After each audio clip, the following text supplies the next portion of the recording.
Central Bank of Nigeria has released guidelines for the Nigeria Youth Investment Fund with a takeoff seed capital of 12.5 billion naira. CBN also listed the NERSAL Microfinance Bank as the eligible participating financial institution for the scheme.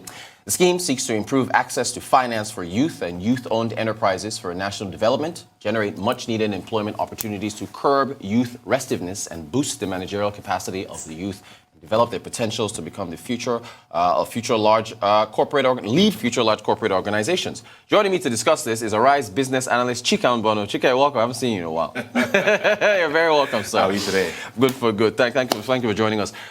We had Bode George on the morning show this morning. He was talking extensively about the youth, how they need to be engaged, how they need to be employed. So, what's your take on what the CBN is doing here with this youth fund?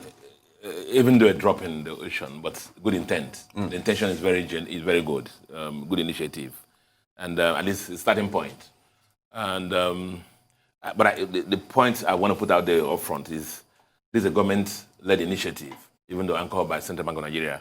But the Ministry of Youth, Sports and Development also is going to be an anchor point for the program, and so it's government-led. And things with initiatives like this in the past that have been government-led, the successes have been mixed, and we hope that this will not fall into that bracket. 12.55 billion to be disbursed. Yes. Objective is between 20 and 2023 to generate about 500,000 new employment. Yes. And noting that, tenure of about 5 years, maximum 5 years. Yes. Moratorium of 1 year. Interest rate of maximum of 5%. So the foundation is good, but just with things like this, the issue again is how do we implement it? Right. And that's where the problem will lie. We've been told that NISAL will be the participating financial institution. Yes. NISAL Microfinance Bank, who are supposed to have microfinance banks all over around the federation, using the post offices as anchor points. So those become the disbursement centers. Yes. But the issue again is that the website is open. You're supposed to go to the website.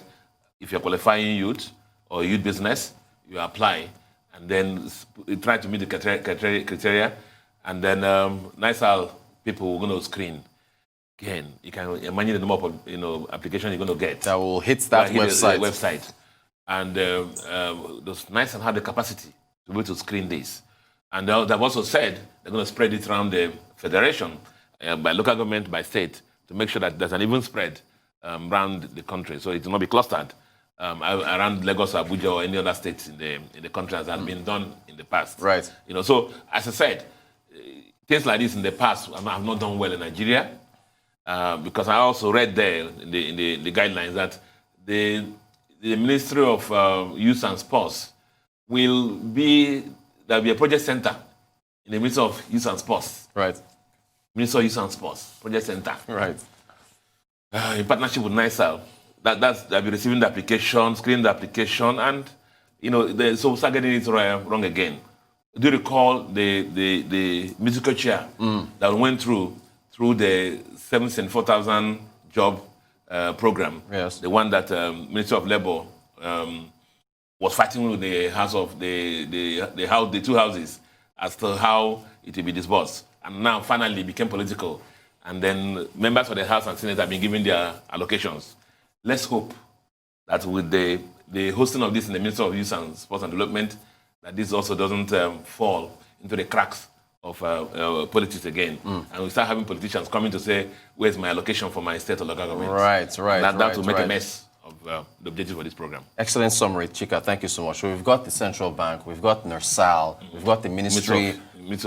Chika, where's room for the private sector here? I want to add that despite government best efforts, do recall that the youth unemployment and under-unemployment is about 60%, about 58 to 60%. Right.